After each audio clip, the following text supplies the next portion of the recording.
Well, the king wanted everyone to forget about the fire, so he ordered all the theatres to reopen. And you know who cashed in on that, don't you? Yep, Nellie herself. Not long after she was 17, she had played more leading roles than any other actress on the London stage. And it weren't long before the king began to take notice, and he became a third lover called Charles. He weren't faithful. Well, he was the king. You wouldn't expect him to be. But however many other lovers he had, he never entirely left Nellie. He went to see her often and she always made him laugh. She was jealous though. He did have another actress lover called Mole Davis. Nellie didn't like Mole because she thought the king preferred her. So one day, when she found out the king was going round there that night, she thought quickly did now, she rushed round with a load of homemade sweetmeats, but heavily laced with a purgative jalap. Well, you can imagine the rest, can't you? Mole was so greedy she scoffed the lot, and they came out as fast as they went in. Charles thought that was a great joke. Nellie had won that round. He was always good to me, apart from the other women, and he never minded about my past. Dante Gabriel, angel. I would have done anything he asked. Come to think of it, I did. Little one, he would say to me, darling heart. And I knew then he loved me more than anyone else. I'd hair down to my feet in them days. The colour of corn, he said. Corny, I said. Well, I'd had it all before, because I left home when I was young. Oh yes, I wasn't born in Orr. Blacksmith's daughter from the village. Bored stiff I was and forward for my age, so I came to London. I thought I'd find something wonderful. And all I found was a lot of dirty old men. It was a workhouse of the streets. No choice, really. Weren't respectable to go into the workhouse. I didn't do badly. Had my regulars and that. And then one day, I was at the fireworks, and he approached me. He asked me if he could paint me. Well, I looked at him a bit odd, because I'd done a lot of things, but I'd never been painted before.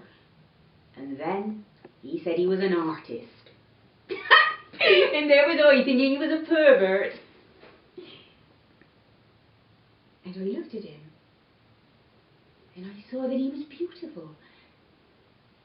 And don't tell me a man can't be beautiful, because he was. And I just stared at him. Can I paint you? He said. I couldn't answer. I'd never seen a man like that before me. I'd seen them all. And then he said, would you mind taking your clothes off? Well, I laughed, didn't I? I've hardly had them on since I was 11. The prince, my prince. Oh, you don't know which prince? Well, he called himself Florizel because in the play A Winter's Tale, Florizel falls in love with Perdita. So romantic. Later to become not so romantic when he eventually became George IV. He sent me a letter addressed to Perdita and signed Florizel. We entered into correspondence. I recommended to him to remember he was young, only 17 at the time, and led on by the impetuosity of passion, that should I consent to quit my profession and my husband, I would be forced entirely on his mercy. To all this, I received repeated assurances of inviolable affection. The prince would only receive his fortune when he turned 21. A bond was drawn up promising me £20,000 at the period of his coming of age. £20,000! How could I keep refusing him? He was the future king. William, he grows to love me, and life can just be tolerated. Then I find that he has ordered a statue to be erected to her, the actress Dorothy Jordan. It is to stand in Westminster Abbey, next to the monuments of queens. his cast-off mistress to be elevated, his indiscretions flaunted in a holy place. She is his past, and should have the memory been buried, but no, the memory is kept alive by her brat bastards. The woman is seated on a block and looking down at a baby on her lap. There is another small, curly-haired boy nearby. She is draped in the simplest of classical robes, and her hair falls forward in loose curls.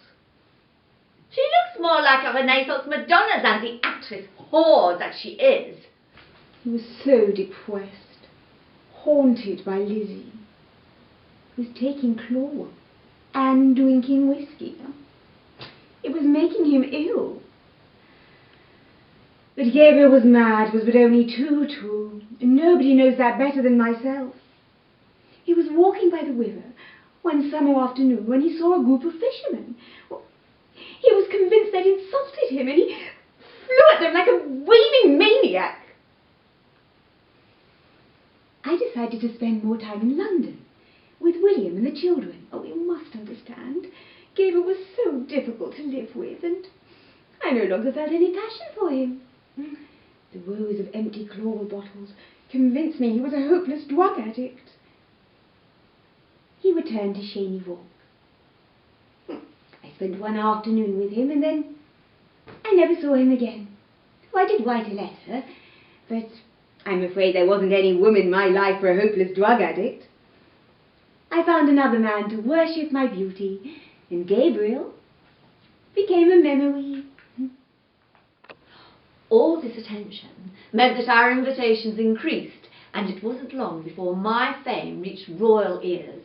The Prince of Wales, dear Bertie, arranged to sit next to me one evening at dinner. Edward was tactfully seated at the other end of the table. He was entirely out of sight and out of mind. I completely forgot about him. It is fortunate that I remembered who he was when I met him later, in my bed. Dear Bertie was so kind and genial to everyone, but he always preserved his dignity for the most royal fashion. We became close companions. We shared a love of racing and of practical jokes. Bertie loved to make up apple pie beds for his guests, or stuffing his friends' pockets with sticky sweets, or squirting them with a bicycle pump full of water. We often had pies made of mustard instead of custard, and oh, how we laughed as our guests put the first spoonful to their mouths. Bertie decided we needed a private retreat, and so work was begun on the Red House in Bournemouth. It was to be a sort of sanctuary from our hectic London social round, and a respite from two loveless marriages. Yes, I admit it. I was no longer in love with Edward. He always smelt so strongly of cigars. I think initially I had been attracted to his yacht, and had no idea that he would turn out to be such a bore. He shouted at me and said, "I have spent enough on you to build a battleship." And I shouted back at him and said, "And you have spent enough in me to float one."